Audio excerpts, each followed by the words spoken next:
Hey, Mo, are we rolling? Are we rolling, Mo? Yes, we're rolling. Yes. Wow. Oh, God. Welcome to the News You Can't Lose with the Loser Leagues Wrestling Crew. My name is Red Jefferson. I'm here with Moat Jaswal.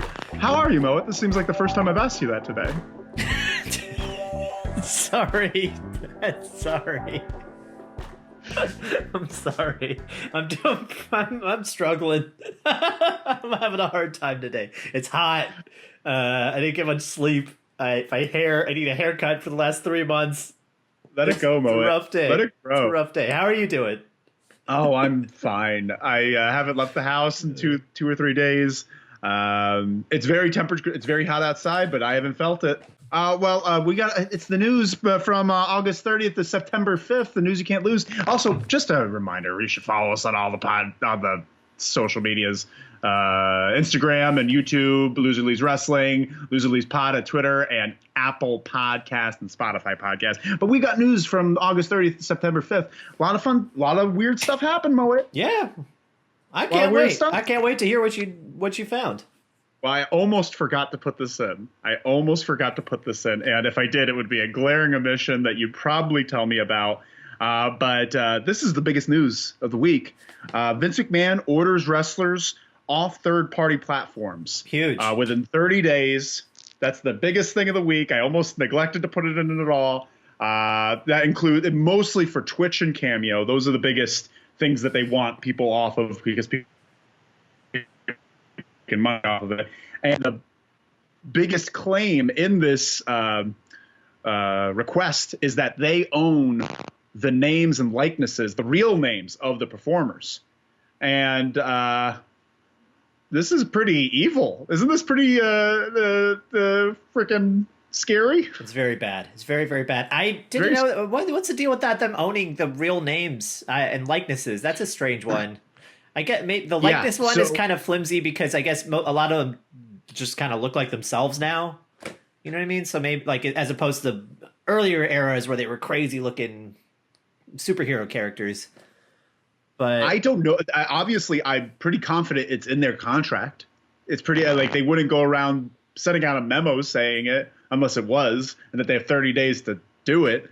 I don't know. I think it's very scary new world, very apocalyptic. Like, oh, you signed this thing and now we own you, even though we're not going to provide health insurance, pension. You have no equity in the things that you're doing. You have no tools that you could carry over to something else. Very scary. Yeah, everything you just mentioned, like the no health insurance or no that they don't help them out with like hotels or anything like that, I think is really shady.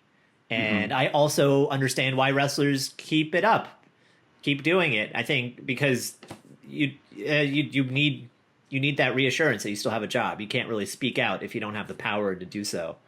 Yeah, and they were talking specifically about the people that are doing it and the levels of repercussion. Like, for instance, AJ Styles has a Twitch account, and it's not going to really matter to him if he stops that. Like he still makes a lot of money. It's not a big deal. But some of these wrestlers that made a lot of money off these live events that they're no longer doing.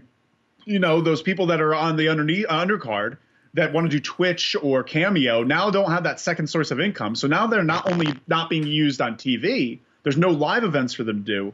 They need this money. Yeah, not only that, but no other organization does this. Like, if LeBron James wants to do a Cameo, then he doesn't have to give the NBA part of his Cameo money. Like, it's his own money because, and they can still sell LeBron James jerseys or whatever the hell they sell. So, well, it's weird though, because it's interesting though, if you sign on with certain sponsorships, for instance, like let's say LeBron with Nike, right?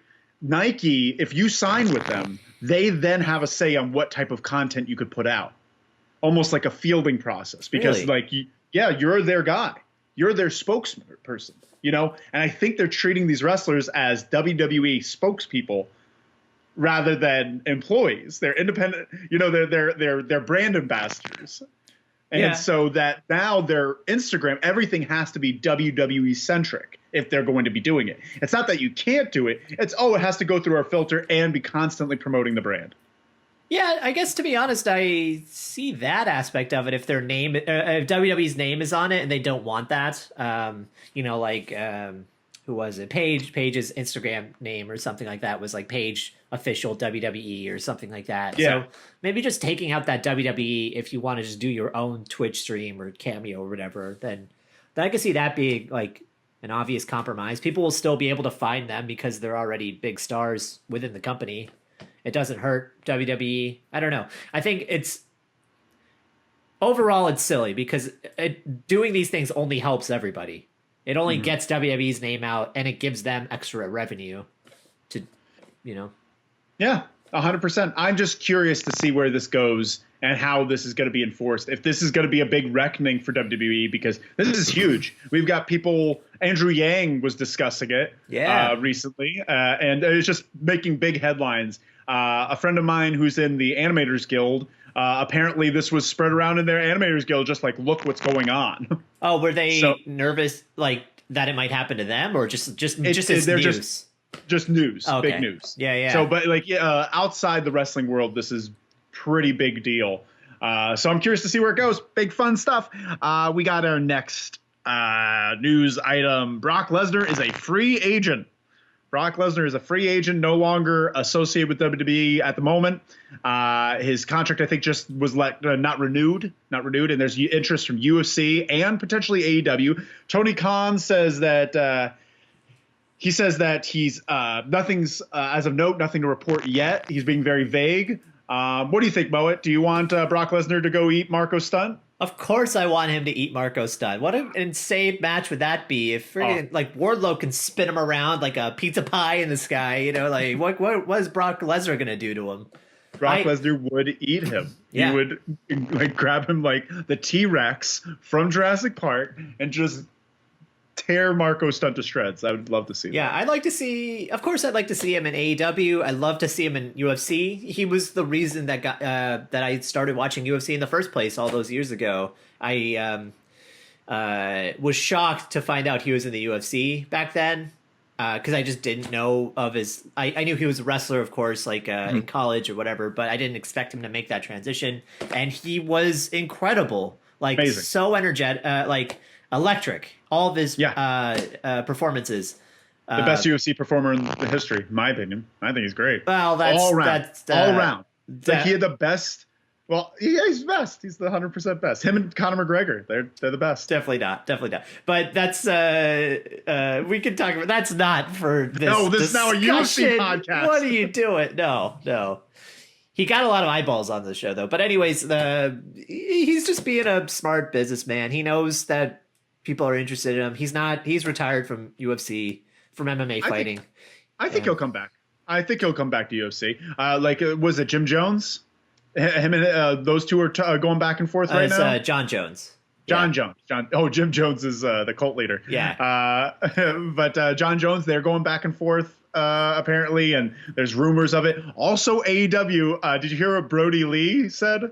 That he's not afraid of him or something? No, he's. They were asked, "What do you think?" He's just like, "I don't think there's any room. There's already a bunch of big guys. There's already a bunch of monsters." He's just like tugging his collar, like I don't know. Because as soon as Brock Lesnar is in, he's going to be the new Exalted One. They're going to throw him right with the Dark Order. Oh, he's going to be all sourpuss about it. That'd be a good storyline. I think that'd be fun. Actually, if he just becomes the head of every faction, the next week he's like, I am the Inner Circle. Like, I am Team Taz. Taz isn't even in the group anymore. Get out of here, Taz. Yeah, and then they all yeah. Do you did you see that promo that he did in the UFC ring with Daniel Cormier like a year and a half ago, 2 years ago? Oh, he pushed him? Yeah, he pushed him, and I loved it. He did it. Yeah, wrestling, a pro wrestling program where he's just like the heavyweight disasters. I watched the heavyweight disasters here all night. He's brilliant. He is so good. He is such a good. I'm sure he's a terrible person, but what a great promoter. Yeah, it's like Nagano, the piece of shit. Miocic, the piece of shit. His promo that he cut after Frank Mir, like he beat Frank Mir, was just the like horseshoe. the first time we met, you had a horseshoe up your ass. So this time I took it out and beat you over the head with it. Yeah, it's so good. It talks about. Now I'm going to go melt my wife. Yeah, what a horrible human, but also it's pretty funny, Brilliant. I guess. I don't know. Chef kiss. Next item up, we got another person leaving WWE. Mauro Ranello, gone from NXT.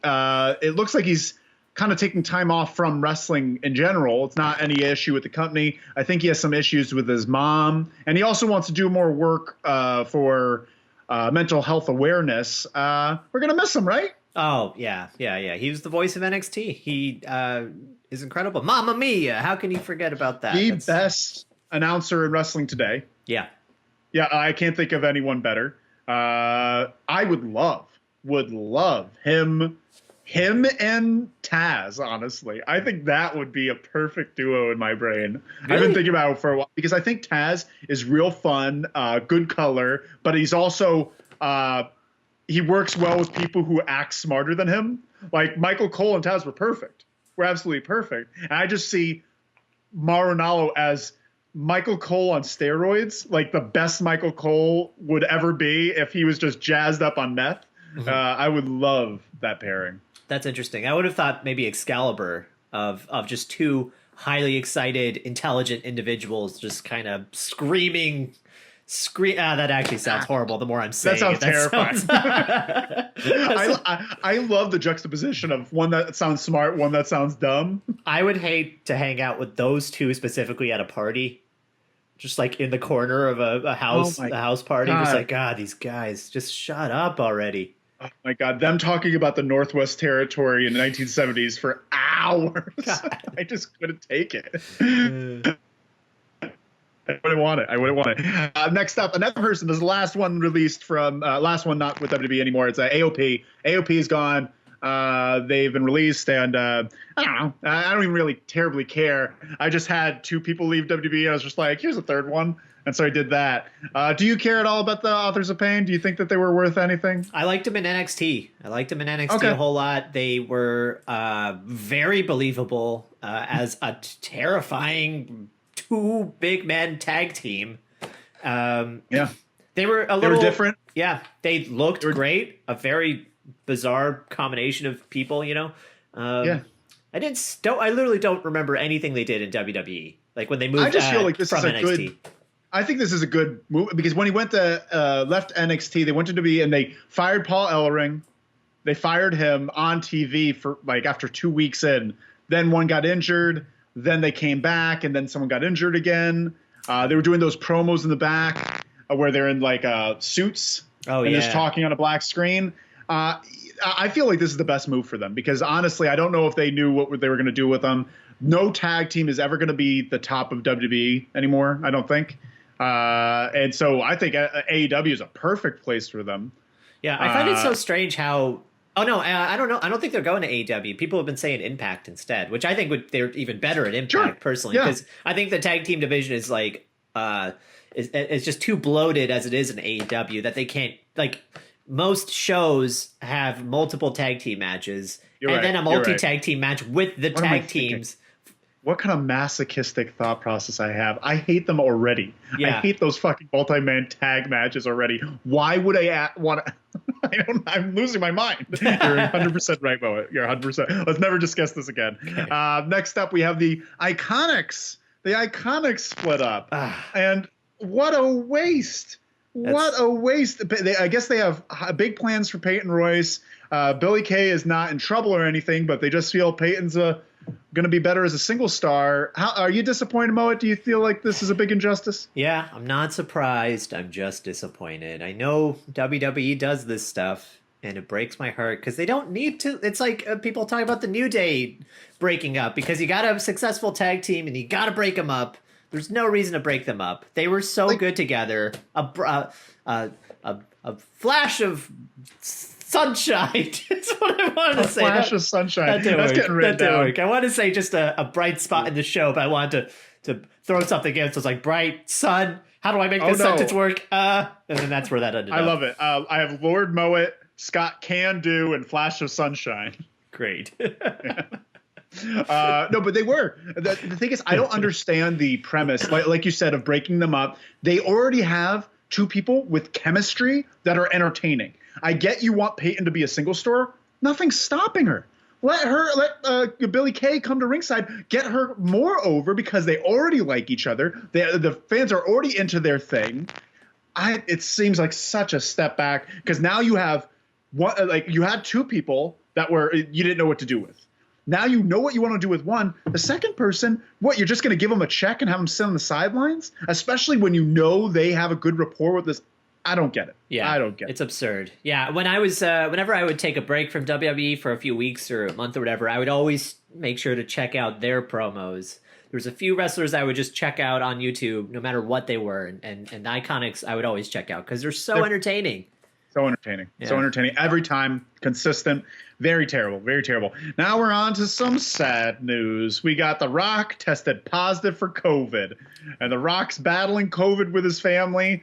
During the process, we found out from Twitter that Kevin Nash also had COVID. And so did AJ Styles, which is not a surprise.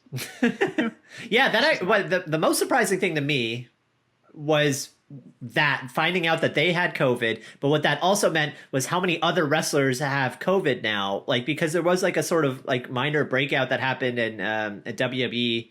It wasn't minor. Oh, was it? I don't know how many. There's a few minor ones. There's like a few times there was like a breakout. So they were small in nature, but the amount of times I'm just like, oh, that's like 60 people. Oh, dang. Yeah, that is quite a lot. Each one was like, 12 people tested, 20 people tested positive, and there's like 3 or 4 of those. Yeah, because but they kept quiet. Somehow I guess they must have instructed people to not speak out about it, which is terrible.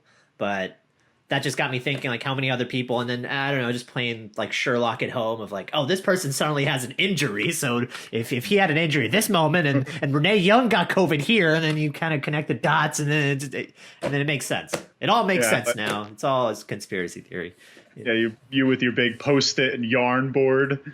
I would love to see that when it relates to COVID. We could find it. And also, just back to The Rock, we hope he gets better here at Loser Leaves Wrestling. We want you to get better, Rock. Come on the show. Tell us how you are. And jabroni is in the dictionary. That's it. We did it. Right there. Took us 25 years, but we made it. Yep. Thank you. Thank you, dictionary. Thank you, bacon. It was hard. Dictionary, is that an entity or a person or what? Oh, the whole deal. Thank you, dictionary. Hashtag dictionary. It's like saying thank you, book. Thank you. Hashtag dictionary. Thank you, hashtag dictionary. Wherever it lands. We stick by the. But did you hear what the dictionary definition is? No. What is it? Oh, okay. The jabroni dictionary definition is either a fool. First thing, it's labeled as slang, which I'm sorry. If you're going to put something in the dictionary, don't asterisk it by calling it slang. That's already negating everything. It says right underneath slang. I don't like that. No, that's important. It's important to know. It's important to know where it came from, what the origin is. So it comes from popular culture, slang. I like that stuff. All right, fine. But basically, they're saying there's 2 definitions. They're both nouns. One is a fool or a foolish person. The other one is a wrestler that doesn't win matches or a jobber, which is not, I don't think is the definition of jabroni at all. But I guess it can be made that way. I don't know. I think that's pretty cool. I like the first one though. I like that just keeping it as a fool because it's definitely not a jobber. That's not what that is. But no, an imbecile you could write down. Mm-hmm. Well, who would be a picture of a jabroni? Like Homer Simpson. Marco Stunt. Marco Stunt would be in the dictionary. That's actually no. He's a run. Just like Spike Dudley. Michael who Cole? Would be a jabroni? Is Michael Cole a jabroni? Oh, he's for sure a jabroni, but is he the jabroni? I don't know. That's the question. He's up there. I definitely think he's up there of like, I think a jabroni should be a mindless WWE stooge. I think that would, so Michael Cole fits the picture of a fool for WWE. That's what it is. It's a fool for WWE. So Michael Cole will probably be it. Or Noel Foley's boyfriend. Frank. Frank the Clown. Is it Frank the Clown or the sign guy? Oh, either one. They're both jabronis. They're all fucking jabronis. Next up, we've talked a little bit about Impact. This is like the first time we've talked about Impact twice on any of our episodes. Eric Young is the new Impact champion. He beat Eddie Edwards for the championship. Wow. Yeah. Cool. I did not know this. This is news to me. Yeah, I guess because Eric Young, he's signed on with Impact after being released. I think in this scenario, I think it's good because Eric Young was kind of kept off television for a long time, so it wasn't like he was losing all the time on WWE. But I do feel weird when someone from WWE that wasn't used right at all then goes to a different place, and we're supposed to forget about all that, not necessarily canon stuff, but wrestling fan canon. You know, I feel like things have to cross over somewhat. I'm glad that Heath Slater didn't win the title, I guess. So Eric Young winning is fine. Well, but wasn't he Eric Young a big deal in Impact before he went to WWE? He was also he was becoming a bigger deal in NXT before they moved him to WWE. He was like upper mid card in NXT. So sure. EC3 was a very big deal in Impact and then became a complete jabroni in WWE. So it makes sense how he comes back to Impact. And do you like how I'm really proud of how I used jabroni. I know, I'm not going to. That's a great thing. We should have a word of the day. We should have a word of the day. We start each podcast and we see how many times we can fill it in. Yeah. No, I get that. I'm sad. Not sad. I'm sad that Eric Young wasn't used more properly, but also I guess I never really even cared. I didn't care for Eric Young, but I loved their faction, and I loved it so much that Sanity? I've always I love their faction and completely didn't remember their name at all. Sanity. I loved Sanity, the concept of it, the weird entrance, the flashing lights and all that, and Nikki Cross specifically was really great in that, and Eric Young's kind of weird cartoonish villainy vibe that he was giving off there was like fit perfectly in that group. And Killian Dane, and who's that other guy that's now a part of Imperium? Wolf. Oh, Alexander Wolf, I think. Yeah, maybe. I like him. Yeah, he was good too. Yeah. It was a good group. Yeah, we're moving on to the next in. Okay, so WWE is cutting back on live events moving forward. It looks as though the COVID disaster has made some permanent marks on the WWE. So now live events may be far fewer than historically speaking. I think this is great. I think this is a really amazing step in the right direction. What are your initial thoughts on that, Moet? In general, yeah, I think my first thoughts are I think it's great because it's a different era now. We don't need house shows constantly the same way we sort of needed it in the 90s and before that period. Because now we got YouTube. Now, we don't need to be like waiting for the live experience. My main concern is the wrestlers. They don't need to be wrestling like 5-6 days out of the week. That's an insane schedule. So and fans don't need it that bad because we can just watch wrestling on YouTube, online, or whatever, the WWE Network. So I think it's great. I think it's I'm happy for the health of the wrestlers, and if it keeps them at a profit, that's good for the company as well, I suppose. Yeah, and it's gonna be. I think there's a lot of benefits for it because now they could stop. Because I know they're a touring brand. They're like Ringling Brothers. They're a live event. That's their specialty and has been their main focus. Their entire business has been live event producing. But now in a world where it's all content all the time, they have 12 hours of TV time a week. I don't know if that's true, but like it's a lot of TV time a week where they have to produce TV. I'm excited about them having more of a focus on trying to be better at that. Yeah. Boy, is it hard. It's so hard to watch those 3-hour Raws. And have you been to a taping recently? No, it's been years. It's been a long time. And like pay-per-view is a little different, but I went to a Raw last year. And it was so hard to sit through 3 hours, more than 3 hours, because there's an hour beforehand if you want to get there early. So like say 4 hours, and those commercial breaks, they do not treat the live audience well. Like they don't care. Like you're in the dark. You don't hear any of the backstage segments. It's very awkward, especially I went during the time when the commercial breaks, they stopped wrestling. Yeah. Do you remember that? Yeah. And it was the most awkward thing to watch. Like the Cesaro and Miz have a match and then stop and wait. And then the commercial goes back on and they go right back in. Very terrible. God. Yeah. Have you been to an AEW show? Never. Oh, you should if that ever becomes a thing again, because they did a great job. I didn't feel the commercial times at all.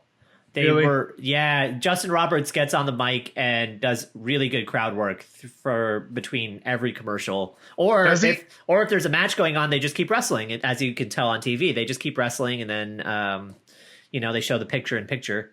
Man. But yeah, Justin Roberts, he does a good job. He makes the crowd feel welcome. Like he does, simple stuff like, who drove here the furthest? Who do we got here? Oh yeah, we got Iowa over here. Wow, we got Iowa. I love that. And then it's like let's and then one, it's like, let's look at some signs. What do we got? Over here we got John Moxley for president. Wow, look at that. Over here, and it's like, it's silly, but it gets everyone talk about me, That's my dream job. It's good. Oh man, I love that job. Yeah, he does. Yeah, it's entertaining. Well, they're coming back in that. Hopefully this is a sign of positive labor relations with wrestlers and the company. But last story we got of the day, Wade Barrett's back with WWE. He's signed back on and he's going to be a announcer. I'm real sad that his career never amounted to what it did, but I like him as a personality. You excited about this, Moe? Yeah. Didn't he try to quit from wrestling completely at one point? Yep. You want to be an actor, I think, and that didn't happen. Yeah. Well, COVID. You could blame COVID for everything. Oh, sure. Let's all blame COVID. Yeah, he could have been a successful actor. He quit early last year. He had time. When did COVID start? Late this year. Well, I mean, early. You could say COVID.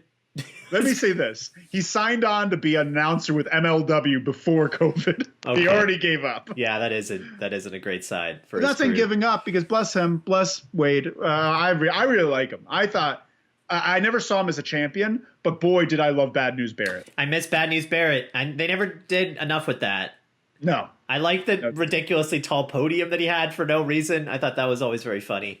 So good, and such a fun little thing to have. Like, even if you don't have him be a wrestler, have that be a segment in the show. That's a good 5 to 10 minute segment that's different, and not just make this segment 5 minutes longer. It's different. It looks cool. I still think about his line. I think, I'm afraid I've got some bad news. I hope he brings that character. Why doesn't he just be Bad News Barrett on commentary? Yeah. And just every now and then he'll just be like, looks like someone's going to be in for some bad news. I would love. That's the end of the show. That's all. Yeah. That's all I got. It's the news. It's the news you can't lose. This has been the news you can't lose with the Loser Leaves Wrestling crew. Please follow us on Instagram and YouTube. Subscribe on YouTube, Loser Leaves Wrestling. If you don't, why? It's so easy. You're not paying anything. Moet, say your favorite color, and a name you'd like to name an animal, like your next pet name for an animal. Favorite color, pet name for an animal. Blue Marty. Blue Marty Scorsese. That's a really good emo band.